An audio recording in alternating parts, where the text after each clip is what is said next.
എല്ലാവരും സുഖമായിരിക്കുന്നല്ലോ. ദൈവവചനം ജീവനും ചൈതന്യമുള്ളതാണ്.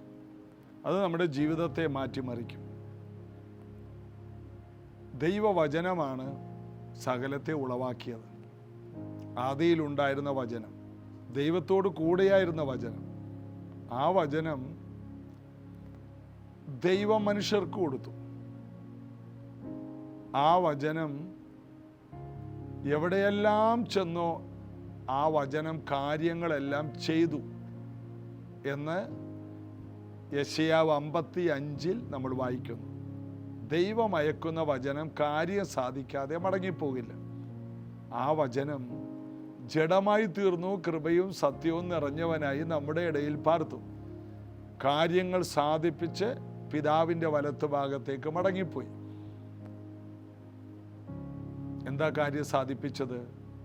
ഒരിക്കലും ലഭിക്കാത്ത വീണ്ടെടുപ്പ്, ഒരിക്കലും അർഹിക്കാത്ത അനുഗ്രഹങ്ങൾ എല്ലാം സാധിച്ചിട്ട് വചനം മടങ്ങിപ്പോയി.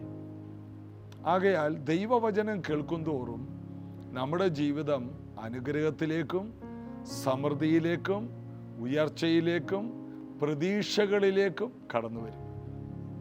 ദൈവവചനത്തിന് മാത്രമേ നമുക്ക് പ്രതീക്ഷകൾ തരാൻ കഴിയൂ. ദൈവവചനം വായിക്കുമ്പോൾ നമ്മൾ കണ്ടിട്ടില്ലേ വാഗ്ദത്തങ്ങൾ എന്ന്. വാഗ്ദത്തങ്ങൾ എന്ന് പറയുന്നത് ഇതുവരെ നടക്കാത്ത കാര്യം നടക്കുന്നതിന് മുമ്പ് ദൈവം തൻ്റെ ജനത്തോട് അത് തരുമെന്ന് പറയുന്നതാണ് വാഗ്ദത്തം. ഞാൻ നിങ്ങൾക്ക് പാലും തേനും ഒഴുകുന്ന ദേശം തരും. ഞാൻ നിങ്ങൾക്ക് കനാൻ തരും എന്ന് പറഞ്ഞാൽ പോരെ? ഇല്ല. കനാൻ തരുമെന്ന് പറഞ്ഞാൽ ഇവർക്ക് മനസ്സിലാകില്ല. കനാനിൽ എന്തുണ്ട്? പാലുണ്ട്. പാല് എന്ന് പറയുമ്പോൾ പശുവിൻ്റെ പാല്. അവരുടെ മനസ്സിലൊരു ചിത്രം വന്നു. അപ്പോൾ പശുവിൻ്റെ പാല് ഒഴുകണമെങ്കിൽ അവിടെ പച്ച പുല്ലുകളുണ്ടാകും, നല്ല മഴ പെയ്യുന്ന സ്ഥലമാണ്, നല്ല ഫലമുള്ള സ്ഥലമാണ്. അവിടെയാണ് ധാരാളം പശുക്കൾക്ക് മേയാൻ കഴിയും. അപ്പോൾ അവരുടെ മനസ്സിലൊരു ചിത്രം ദൈവം വരച്ചു കൊടുക്കുകയാണ്. പാലൊഴുകുന്ന ദേശം. അടുത്തത് തേൻ. തേൻ വേണമെങ്കിൽ അവിടെ ധാരാളം സസ്യങ്ങളുണ്ട്, മരങ്ങളുണ്ട്, പൂക്കളുണ്ട്, സമൃദ്ധിയുള്ള സ്ഥലമാണ്. ധാരാളം തേനുകളുടെ പൂക്കൾ ഉള്ള സ്ഥലമായതുകൊണ്ട് തേനീച്ചകൾ ധാരാളമുണ്ട്. പാലും തേനുമെന്ന് പറയുമ്പോൾ തന്നെ ബാക്കി കാര്യങ്ങൾ നമ്മൾ ഊഹിച്ചെടുക്കും. കനാനെന്ന് പറയുമ്പോൾ തന്നെ പാലും തേനും ഒഴുകുന്നു. ഒഴുകുക എന്ന് പറഞ്ഞാൽ ഓവർഫ്ലോ ആകുന്നു. അത്രത്തോളം സമൃദ്ധമായ മഴയുള്ള മഞ്ഞുള്ള മനോഹരമായ ഒരു സ്ഥലം ദൈവം അവർക്ക് വാഗ്ദത്തം ചെയ്തു. വെറുതെ ഒരു കനാനിൽ നിങ്ങളെ പാർപ്പിക്കുമെന്ന് പറഞ്ഞാൽ അവർക്ക് താല്പര്യം ഉണ്ടാകില്ല. എന്നാൽ ദൈവം ആ വാഗ്ദത്തങ്ങളെ അവരോട് പറഞ്ഞു. സമയമായപ്പോൾ അവരവിടെ ചെന്നെത്തുകയും ചെയ്തു. ഇതാണ് ദൈവത്തിൻ്റെ വിശ്വസ്തത. ഇതുപോലെ ബൈബിൾ എപ്പോഴും നമ്മെ വാഗ്ദത്തങ്ങൾ കൊണ്ട് നിറച്ച് സമൃദ്ധമാക്കുന്നു. അതുകൊണ്ട് ദൈവവചനമില്ലാതെ നമുക്കൊരു നല്ല നാളെ ഇല്ല. ദൈവവചനം ഇല്ലാതെ എത്രയോ പേര് ജീവിക്കുന്നു. എന്നാൽ രക്ഷിക്കപ്പെട്ട ഒരു ദൈവ പൈതലിൻ്റെ സ്വപ്നങ്ങളെ ബലപ്പെടുത്തുന്നത് ദൈവവചനമാണ്. കർത്താവിൻ്റെ വചനത്തിൽ നമുക്കിന്ന് കൂടുതൽ ആശ്രയം വയ്ക്കാം. കർത്താവിൽ നമുക്ക് പ്രത്യാശിക്കാം. ഇന്നത്തെ ആരാധനയിൽ നമ്മുടെ മേൽ വലിയ പകർച്ചകൾ ദൈവം തരട്ടെ. ചേർന്ന് പാടി ആരാധിക്കാം. ക്രൂശിതനേ മഹോന്നതനേ നിത്യനായോനേ ഞാൻ നമിക്കുമേ. ഞാനാകുന്നവൻ ഞാനാകുന്നവനേ ഞാൻ സ്തുതിക്കുമേ യേശുവിനെ. നിൻ സാമീപ്യം യേശുനാഥാ എന്നിൽ ജീവശ്വാസം നൽകും ദേവാ. ധന്യം നിന്നെ ധ്യാനിക്കുന്നീ നേരം യേശുവേ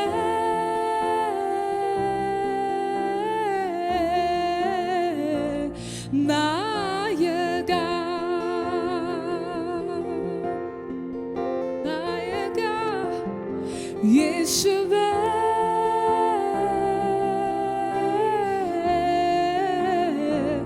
നായക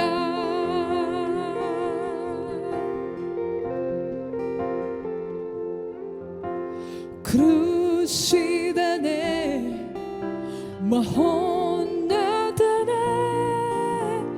നിത്യനായോനേ ഞാൻ നമിക്കുമേ ഞാനാകുന്നവൻ ഞാനാകുന്നവനെ ഞാൻ സ്തുതിക്കുമേ യേശുവിനെ എന്നെ തേടി വന്ന നാഥാ ഞാൻ എല്ലാ നാളും നിന്നെ വാഴ്ത്തും എന്റെ ദുഃഖം സർവം മായ്ക്കും ദേവാ യേശുവേ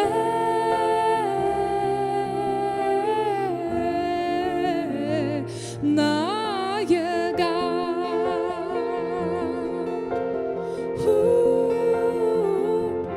യേശുവേ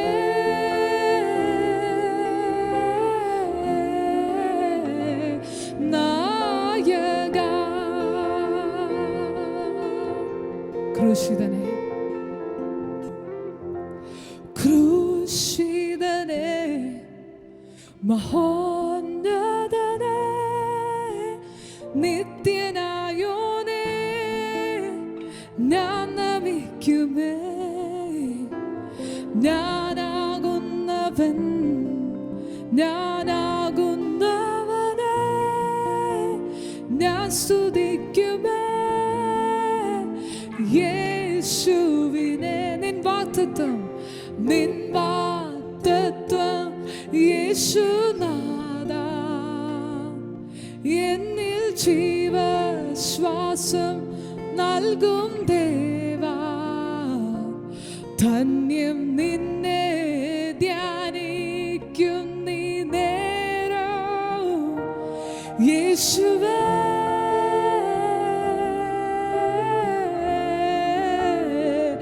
നായക യേശുവേ യേശുവേ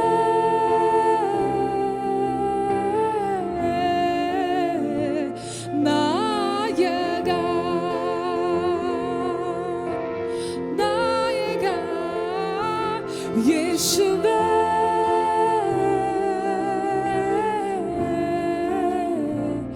നായക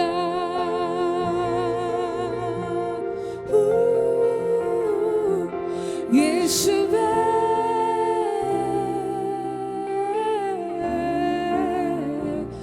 നായക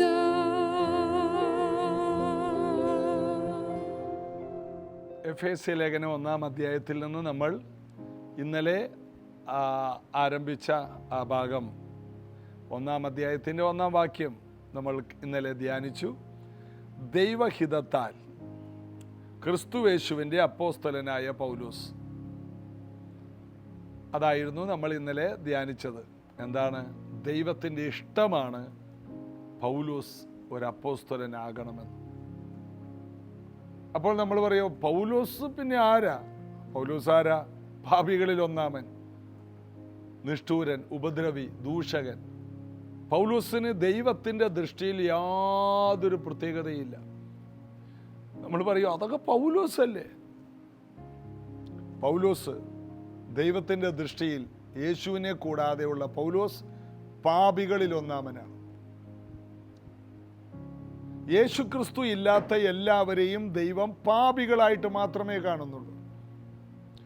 യേശു ക്രിസ്തുവിലാണ് നാം അനുഗ്രഹിക്കപ്പെടുന്നത്. അതുകൊണ്ടാണ് നമ്മൾ വായിച്ചത് ദൈവേഷ്ടത്താൽ ക്രിസ്തുയേശുവിൻ്റെ അപ്പോസ്തലനായി. ക്രിസ്തുവിലായി കഴിയുമ്പോൾ, ക്രിസ്തുയേശുവിൻ്റേതായി മാറിക്കഴിയുമ്പോൾ നമ്മുടെ ജീവിതം ഒന്നേന്ന് ആരംഭിക്കുകയാണ്. അതിനു മുമ്പ് നമ്മൾ ആരായിരുന്നു ഇതൊന്നും ദൈവത്തിന് വിഷയമല്ല. IAS കാരനാണോ, 1-ാം ക്ലാസ്സിൽ 10 വർഷം പഠിച്ചയാളാണോ, ഇതൊന്നും ദൈവത്തിന് നോട്ടമില്ല.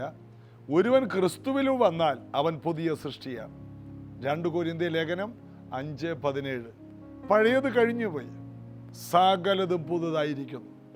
ഈ സത്യങ്ങൾ ദൈവമക്കൾ അറിയണം. യേശു ക്രിസ്തുവിൽ ഒരാൾ വരുമ്പോൾ ഹൃദയം കൊണ്ട് വിശ്വസിച്ച് വാ കൊണ്ട് ഏറ്റുപറഞ്ഞ്, റോമാലേഖനം 10:9-10 വാക്യം പോലെ ഹൃദയം കൊണ്ട് നീതിക്കായി വിശ്വസിക്കുന്നു, രക്ഷയ്ക്കായി വാ കൊണ്ട് ഏറ്റുപറയുന്നു. അപ്പോൾ വാ കൊണ്ട് പറഞ്ഞു, ഹൃദയം കൊണ്ട് വിശ്വസിച്ചു, അപ്പോൾ നാം രക്ഷിക്കപ്പെട്ടു. ഹൃദയമാണ്. ലോകം മുഴുവനും തലച്ചോറാണ് ഉപയോഗിക്കുന്നത്. പഠനം മുഴുവൻ തലച്ചോറിലാണ്, ജീവിതം മുഴുവൻ തലച്ചോറ് കൊണ്ടാണ്. എന്നാൽ ഹൃദയം കൊണ്ട്, അവിടെയാണ് നമുക്ക് രൂപാന്തരം ഉണ്ടാകുന്നത്. അവൻ പുതിയ സൃഷ്ടിയാവുന്നു, അവൻ്റെ ജീവിതം മാറി മറിയുകയാണ്. അതുകൊണ്ട് അത് പൗലോസ് ആയതുകൊണ്ടാണ് അപ്പോസ്തലനായെന്ന് പറയരുത്. എല്ലാവരും വിളി കുറഞ്ഞതല്ല, എല്ലാവരും ശ്രേഷ്ഠ വിളിയിലേക്ക് വന്നു. വിളിച്ചവൻ വലിയവനായതുകൊണ്ട് ആരെയും ചെറിയ കാര്യങ്ങൾക്ക് വിളിച്ചിട്ടില്ല. ആ പരമവിളിയുടെ ലാക്കിലേക്ക് ആഞ്ഞും കൊണ്ട് ഓടാൻ പൗലോസിന് കഴിഞ്ഞു. അതുകൊണ്ട് അവൻ ഉയരങ്ങളിലെത്തി. ആ പരമവിളിയുടെ ലാക്കിലേക്ക് ഓടി, ആഞ്ഞോടി. അപ്പം നമ്മുടെ വിളിയിലേക്ക് നമ്മൾ കുതിച്ചു കയറാത്തത് കൊണ്ട് നമ്മൾ ഇന്നും രക്ഷിക്കപ്പെട്ട കാലത്തെ അളവിൽ തന്നെ കിടക്കുന്നു. അതിൽ നിന്നൊരു കുതിപ്പ് ഇന്ന് മുതൽ നമുക്കുണ്ടാകട്ടെ. ഒരാൾക്ക് വേണ്ടി മാത്രമുള്ളതല്ല ഉയർന്ന വിളികൾ. എല്ലാവരും, കർത്താവ് വിളിച്ച് എല്ലാവരും ഉയർന്ന തലങ്ങളിൽ എത്താൻ തന്നെയാണ്. കർത്താവിനെ കാത്തിരിക്കുന്നവർ കഴുകനെ പോലെ എന്നാണ്. ഒരാൾ കഴുകനെ പോലെ, ഒരാൾ കാക്കയെ പോലെയും, ഒരാൾ കുരുവിയെ പോലെയും, മറ്റൊരാൾ പ്രാവിനെ പോലെ എന്ന് എഴുതിയിട്ടില്ല. കർത്താവിനെ കാത്തിരിക്കുന്നവർ കഴുകനെ പോലെ ചിറകടിച്ച് കയറും. അതിൽ താഴെ ഒന്നില്ല. മാത്രമല്ല, നമ്മൾ യഹൂദ ഗോത്രത്തിലെ സിംഹമായവന്റെ മക്കളാണ്. ആ സിംഹത്തിൽ നിന്ന് പുറത്തു വരുന്ന എല്ലാം സിംഹക്കുട്ടികളാണ്. എല്ലാം കരുത്തുള്ളതും മുൻനിരയിൽ കുതിക്കുന്നതുമായ അനുഭവമാണ് ദൈവം നമുക്ക് എല്ലാവർക്കും വെച്ചിരിക്കുന്നത്. നമ്മുടെ വിളിയെ നമ്മൾ തിരിച്ചറിഞ്ഞ് നമ്മൾ അതിന് വേണ്ട വില മുടക്കിയാൽ അതിൻ്റെ ഫലങ്ങൾ ഉണ്ടാകും. പലയിടങ്ങളിൽ ഉപവാസവും പ്രാർത്ഥനയും നടക്കുന്ന സമയമാണ്. എങ്ങനെയാണ് വലിയ ദൈവദാസന്മാരുണ്ടായത്? അവരുടെ വിളി മനസ്സിലാക്കി ഉപവാസത്തോടെ പ്രാർത്ഥനയോടെ മാറിയിരുന്നു. ഞാൻ കഴിഞ്ഞ ദിവസം എവിടെയോ പറഞ്ഞു, ജോൺസൺ സുലൈമാൻ എന്ന ഒരു ദൈവദാസൻ ആഫ്രിക്കയിലുണ്ട്. ശക്തനായ ഒരു ദൈവപുരുഷൻ. അദ്ദേഹത്തെ കർത്താവ് തിരഞ്ഞെടുത്തപ്പോൾ ആരംഭകാലങ്ങളിൽ 100 ദിവസമൊക്കെ ഈനോക്ക് അഡീബോയ് എന്ന ദൈവദാസന്റെ ചർച്ചിൻ്റെ ആ ഗ്രൗണ്ടിൽ കാലിയായ സ്ഥലത്ത് വന്നിരുന്ന് പ്രാർത്ഥിക്കും. ആരുമില്ല, വെളിച്ചമില്ല, ഒരു ഫാനില്ല, വെറും മണ്ണിൽ വന്നിരുന്ന് മുകളിൽ ഒരു കൂരയുണ്ടെന്നല്ലാതെ വേറെ ഒന്നുമില്ല. അതാണ് ഈനോക്ക് അഡീബോയുടെ ചർച്ച്. അന്നും ഇന്നും വെളിച്ചമുണ്ട് മീറ്റിംഗ് ഉള്ളപ്പോൾ, അല്ലാത്തപ്പോൾ ഇരുട്ട് മൂടി കിടക്കുന്ന ഒരു സ്ഥലം. 100 ദിവസം ഒരുവൻ്റെ വിളി മനസ്സിലാക്കിയാൽ അവൻ ആ വിളിയിലേക്ക് വരാൻ അവൻ വില മുടക്കണം. രക്ഷയൊഴികെ സകലത്തിലും നാം വില മുടക്കണം. രക്ഷ സൗജന്യമാണ്. യേശു അതിനുവേണ്ടി വില മുടക്കി. എന്നാൽ ഒരുവൻ്റെ കൃപകൾ ജ്വലിപ്പിക്കാൻ, ഒരുവൻ്റെ വിളിയിലേക്ക് അവൻ വരാൻ അവൻ ഇരിക്കണം, വായിക്കണം, പ്രാർത്ഥിക്കണം. അപ്പോസ്തലന്മാരെ അപ്പോസ്തല പ്രവൃത്തി 6 പറഞ്ഞതുപോലെ ഞങ്ങളോ പ്രാർത്ഥനയിലും വചനത്തിലും ഉറ്റിരിക്കും. പ്രാർത്ഥനയിൽ ഉറ്റിരിക്കണം, വചനത്തിലും ഉറ്റിരിക്കണം. മണിക്കൂറുകൾ, ദിവസങ്ങൾ നീളുന്ന ഒരു കാര്യമാണ്. നമ്മൾ പ്രാർത്ഥനയെന്ന് ഉദ്ദേശിക്കുന്ന 15 മിനിറ്റാണ്. വചനം എന്ന് പറയുന്നത് സങ്കീർത്തനം 23 അല്ലെങ്കിൽ 133 അല്ല. വചനത്തിലിരിക്കുന്നവരുണ്ട്, ദിവസങ്ങളിരിക്കുന്നവരുണ്ട്, വചനത്തിലിരിക്കുന്നവരുണ്ട്, മാസങ്ങളിരിക്കുന്നവരുണ്ട്, പ്രാർത്ഥനയിലിരിക്കുന്നവരുണ്ട്, ഒരു പ്രാർത്ഥന തന്നെ യേശുവിനെ പോലെ 12 മണിക്കൂർ പ്രാർത്ഥിക്കുന്നവർ. ഈനോക്ക് അടിപോയെന്ന ദൈവദാസൻ 30,000 ഏക്കറിലാണ് അദ്ദേഹത്തിൻ്റെ ചർച്ച ഇരിക്കുന്നത്. അത് അവരുടെ സ്ഥലമാണ്. അദ്ദേഹത്തിന് ആദ്യം ഒരു ഒരേക്കർ സ്ഥലമായിട്ടാണ് ദൈവം ആദ്യം കൊടുത്തത്.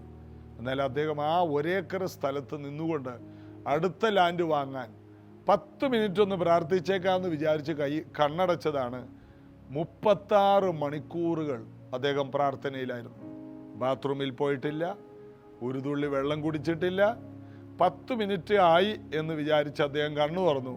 അപ്പോഴാണ് പലരും പറയുന്നത് ഒരു ദിവസം കടന്നുപോയി.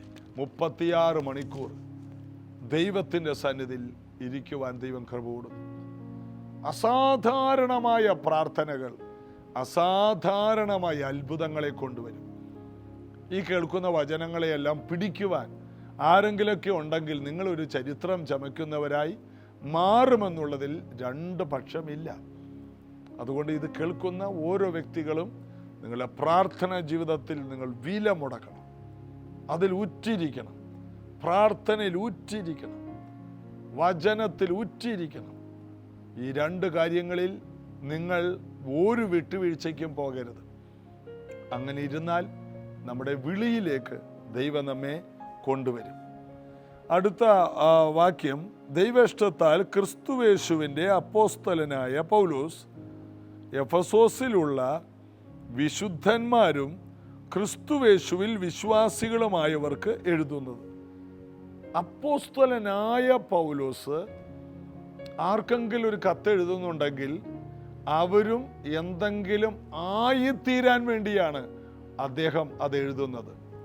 എന്തെങ്കിലും ആയിത്തീർന്നവർക്ക് മറ്റുള്ളവരും എന്തെങ്കിലും ആയിത്തീരണമെന്നുള്ള ഒരാഗ്രഹമുണ്ടാകും.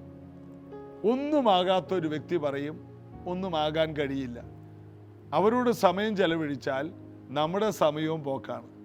എന്തെങ്കിലും ആയിത്തീർന്നവരുടെ ഒപ്പം ഇരുന്നാൽ, അവരുടെ ലേഖനങ്ങൾ, അവരുടെ പുസ്തകങ്ങൾ വായിച്ചാൽ നമുക്ക് ഉയരങ്ങളിലേക്ക് കയറാനുള്ള ഒരു ആവേശമുണ്ടാകും. ഇതാ അപ്പോസ്തലനായി തീർന്ന പൗലോസ് എഫെസോസിലുള്ള വിശുദ്ധരും വിശ്വാസികളുമായവർക്ക് എഴുതുന്നു. മറ്റൊരു പരിഭാഷയും കൂടി ഞാൻ ചേർത്ത് വായിക്കുന്നുണ്ട്. യേശു, അതായത് ദൈവഹിതത്താൽ ക്രിസ്തുവേശുവിൻ്റെ അപ്പോസ്തലനായ പൗലോസ് ക്രിസ്തുവേശുവിൽ വിശ്വാസമർപ്പിച്ചവരായി എഫെസോസിലുള്ള വിശുദ്ധർക്ക് എഴുതുന്നത്. ക്രിസ്തുവേശുവിൽ എന്തർപ്പിച്ചു? വിശ്വാസം. എവിടെയാണ് നമ്മുടെ വിശ്വാസം അർപ്പിക്കേണ്ടത്? അർപ്പിക്കുക എന്ന് പറഞ്ഞാൽ ചെലവാക്കി, അവരുടെ സമയം, അവരുടെ വിശ്വാസം മറ്റൊന്നിലും അവർ അർപ്പിച്ചില്ല. ഒന്നുകൂടി എടുത്തു പറഞ്ഞാൽ, പല മാതാപിതാക്കളും വിശ്വാസം അർപ്പിച്ചിരിക്കുന്നത് അവരുടെ കുഞ്ഞുങ്ങളിലാണ്. അവർ വളർന്നു വരും. അതുകൊണ്ട് ചെലവ് ചെയ്യുന്നതും അവരെ പഠിപ്പിക്കുന്നത്, അവർക്ക് വേണ്ടി എന്ത് വേണമെങ്കിലും ചെയ്യും. വിശ്വാസം അർപ്പിച്ചിരിക്കുന്നത് ആ കുഞ്ഞുങ്ങളിലാണ്. അവർ വളർന്ന് വലുതായി നല്ല ജോലി കിട്ടി. അപ്പോൾ ഞങ്ങളുടെ വീട്ടിലെ കഷ്ടപ്പാടുകളെല്ലാം മാറും. അപ്പനും അമ്മയും വളരെ ത്യാഗം ചെയ്ത പിള്ളേരെ പഠിപ്പിക്കുന്നത്. പിള്ളേരിലാണ് വിശ്വാസം അർപ്പിച്ചിരിക്കുന്നത്. ഒത്തിരി നല്ല കാര്യമാണ്. അത് ദൈവം വെച്ചിരിക്കുന്ന വ്യവസ്ഥയാണ്. ഞാൻ അതിനെ അഭിനന്ദിക്കുന്നു. എല്ലാ മാതാപിതാക്കളും അത് ചെയ്യുന്നതിൽ ഞാൻ വിരോധം പറയുന്നില്ല. എന്നാൽ അങ്ങനെ വിശ്വാസം അർപ്പിച്ച പല മാതാപിതാക്കൾക്കും അവരുടെ ജീവിതത്തിൽ അതിൻ്റെ ഫലം കാണാൻ കഴിയാതെ പോയെന്നുള്ളതും നമ്മൾ കണ്ടിട്ടുണ്ട്, നമ്മൾ കാണുന്നുമുണ്ട്. കുഞ്ഞുങ്ങൾ പല രാജ്യത്താണ്. അപ്പനും അമ്മയ്ക്കും ഒരു വയ്യാഴിക വന്നാൽ ആശുപത്രിയിലായാലും ഉടനെ അവർ വരും. വന്ന് ഉടനെ അവർക്ക് തിരിച്ചു പോകണം. ഒരാഴ്ച ലീവിന്, 2 ആഴ്ച ലീവ് കഴിഞ്ഞു. പിന്നെ ഈ വിദേശത്തുള്ള കുഞ്ഞുങ്ങൾക്ക് ഈ അപ്പനും അമ്മയും കാണണമെങ്കിൽ ഒറ്റ മാർഗ്ഗമുള്ളൂ. അവർക്ക് കുഞ്ഞുങ്ങൾ ജനിക്കുമ്പോൾ അവരുടെ വേലക്കാരെ നിർത്താൻ നിവൃത്തിയില്ല. ഉടനെ ഈ അപ്പനും അമ്മയും കൊണ്ടുപോകും. ഭയങ്കര കഠിനമായ തണുപ്പിൽ പോയി അപ്പനും അമ്മയും പരിചയമില്ലാത്ത ക്ലൈമറ്റിൽ ഈ വാർദ്ധക്യത്തിൽ ഈ ജനിച്ച കൊച്ചിനെ നോക്കി ഒരു 6 മാസം അല്ലെങ്കിൽ കുറച്ച് നാളിങ്ങനെ കഴിയും. അങ്ങനെ 2-3 കുഞ്ഞുങ്ങൾ ജനിക്കുന്ന ആ സമയത്ത് ഈ അപ്പനും അമ്മയും അവർക്ക് ആവശ്യവും വരും.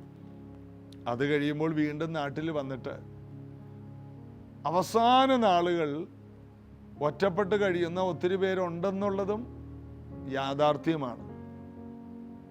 അതിൽ നിന്നെല്ലാം മനസ്സിലാക്കിയത്, ദൈവത്തിൽ, കർത്താവിൽ വിശ്വാസം അർപ്പിച്ച മാതാപിതാക്കൾ അവരുടെ ജീവിതത്തിൽ അവർക്ക് നന്മകൾ കാണാൻ കഴിയും.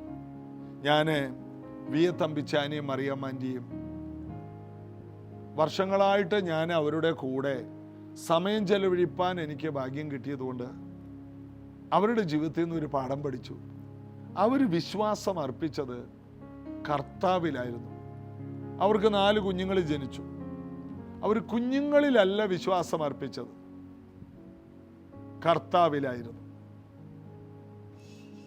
പാസ്റ്റർ എം എ വർഗീസ് എൻ്റെ പാസ്റ്ററാണ്.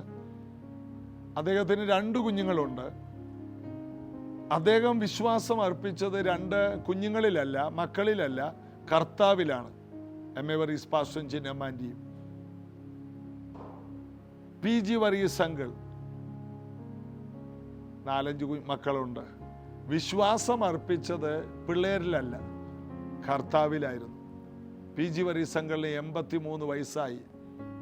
എം എ വർഗീസ് പാസ്റ്ററും 75 വയസ്സിലധികമായി. വി എ തമ്പിച്ചാൻ കഴിഞ്ഞത് വർഷം 2 പേരും, മറിയാമ്മാൻ്റെയും തമ്പിച്ചാനും ഭൂമിയിൽ നിന്ന് കർത്തൃസന്നിധിയിൽ ചേർക്കപ്പെട്ടു. ഇവരുടെ ജീവിതത്തിൻ്റെ നാളുകൾ ഞാൻ പഠിച്ചു. അവർക്കൊന്നും ഒരു കുറവുമില്ല. കാരണം അവർ വിശ്വാസം അർപ്പിച്ചത് അവരെ വിളിച്ച കർത്താവിലാണ്. മക്കളിലും സമ്പത്തിലും ജോലിയിലും, എനിക്കൊരു ജോലിയുണ്ട്, എനിക്ക് നല്ലൊരു ബിസിനസ് ഉണ്ട്, ഞങ്ങൾക്കൊരു എസ്റ്റേറ്റ് ഉണ്ട്, എനിക്ക് ആരോഗ്യമുണ്ട്. ഇതിലൊക്കെ വിശ്വാസം അർപ്പിച്ചവർ അതിൻ്റെ ഫലപൂർണതയിലെത്താതെ പോയപ്പോൾ, യേശുവിൽ വിശ്വാസം അർപ്പിച്ചവർ, ക്രിസ്തുയേശുവിൽ വിശ്വാസം അർപ്പിച്ചവരായി എഫെസോസിലുള്ള വിശുദ്ധന്മാർ, അവർ വിശ്വാസം അർപ്പിച്ചത് മനുഷ്യരിലല്ല, അടുത്ത തലമുറയിലല്ല, പണത്തിലല്ല, ബാങ്ക് ബാലൻസിലല്ല, കർത്താവിൽ വിശ്വാസം അർപ്പിച്ചു. എൻ്റെ ദൈവം എൻ്റെ ബുദ്ധിമുട്ടൊക്കെയും മഹത്വത്തോടെ തൻ്റെ ധനത്തിനൊത്തവണ്ണം ക്രിസ്തുവേശുവിൽ പൂർണ്ണമായി തീർത്തു തരും. എൻ്റെ ദൈവം, എൻ്റെ കർത്താവ് എന്നെ നടത്തും. ഞാൻ ആശ്രയിക്കുന്ന എൻ്റെ പാറ എന്ന് ദാവീദ് പറഞ്ഞില്ലേ? വിശ്വാസം അർപ്പിക്കുക. നമ്മുടെ വിശ്വാസം മുഴുവനും കർത്താവിലായിരിക്കണം. ഏതെങ്കിലും ഒരു മനുഷ്യനിൽ പ്രതീക്ഷ വെക്കുന്നുണ്ടെങ്കിൽ ഇന്നത് മാറ്റുക. നിങ്ങളുടെ എൻ്റെയും വിശ്വാസം ക്രിസ്തുവേശുവിലായിരിക്കണം. ക്രിസ്തു യേശു, അവൻ ക്രിസ്തുവായിരുന്നു. യേശു എന്ന പേരിൽ ഈ ഭൂമിയിലേക്ക് വന്നു. ക്രിസ്തു എന്ന് പറഞ്ഞാൽ ദൈവപുത്രൻ, ദൈവത്തിൻ്റെ ഏകജാതനായ പുത്രൻ. യേശു എന്ന പേരിൽ ഒരു മനുഷ്യനായി ഭൂമിയിൽ വന്ന് നമുക്ക് വേണ്ടി ക്രൂശിൽ മരിച്ചു, നമുക്ക് വേണ്ടി ഉയർത്തെഴുന്നേറ്റ് ജീവിക്കുന്നു. നമുക്ക് വേണ്ടി എന്ന് പറയാൻ ആരെങ്കിലും ഉണ്ടോ? ഒറ്റ വ്യക്തി, ക്രിസ്തുവേശു, ദൈവത്തിൻ്റെ പുത്രൻ, മശിക, മനുഷ്യനായി വന്നു, നമ്മുടെ പാപത്തിൻ്റെ പരിഹാരത്തിനായി മരിച്ച് നമുക്ക് വേണ്ടി അടക്കപ്പെട്ടു, നമുക്ക് വേണ്ടി ഉയർത്തെഴുന്നേറ്റ് പിതാവിൻ്റെ വലത്ത് ഭാഗത്തിരിക്കുന്നു. ആ ക്രിസ്തുവേശുവിൽ നമ്മുടെ വിശ്വാസത്തെ അർപ്പിക്കുക.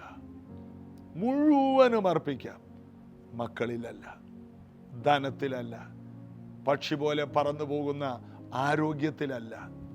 ആരോഗ്യം വേണം, അത്യാവശ്യം വർക്കൗട്ട് ചെയ്യണം, അത്യാവശ്യം ഡയറ്റൊക്കെ നോക്കണം. എന്നാൽ ഇതെല്ലാം നോക്കുമ്പോഴും ആയുസ്സെന്ന് പറയുന്നത് ദൈവത്തിൻ്റെ കയ്യിലാണ്. എല്ലാം കർത്താവിൽ അർപ്പിച്ചാൽ പിന്നെ ഒന്നിനെക്കുറിച്ച് നമുക്ക് പേടിക്കേണ്ടി വരില്ല. ക്രിസ്തുവേശുവിൽ നമ്മുടെ വിശ്വാസം മുഴുവനും അർപ്പിക്കുവാൻ ഇന്ന് നമുക്ക് കർത്താവ് കൃപ തരട്ടെ. നമുക്കൊരുമിച്ച് പ്രാർത്ഥിക്കാം. യേശുവിൻ്റെ നാമത്തിൽ മനുഷ്യരിൽ, ലോകത്തിൽ, സമ്പത്തിൽ വിശ്വാസം അർപ്പിച്ചതിൽ പരാജയപ്പെട്ട ഞങ്ങൾ ഇതാ ഇന്നു മുതൽ ഞങ്ങളുടെ കർത്താവായ യേശു ക്രിസ്തുവിൽ വിശ്വാസം അർപ്പിക്കുന്നു.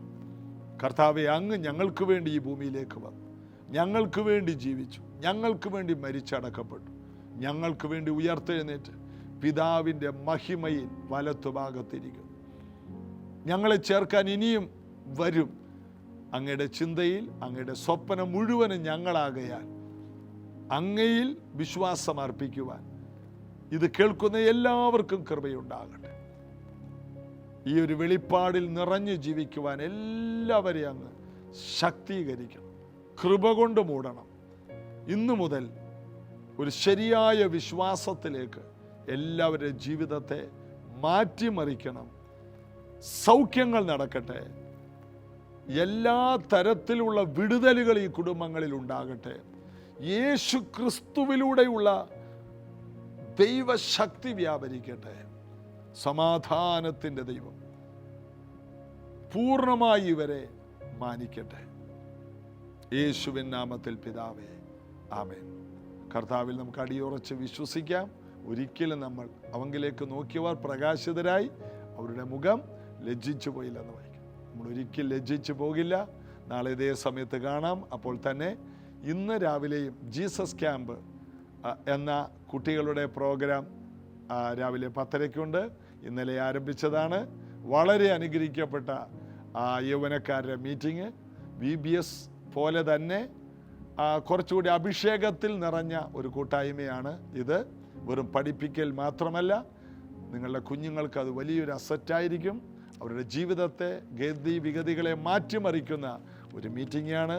കുഞ്ഞുങ്ങളെ വിടാൻ മറക്കരുത്. God bless you.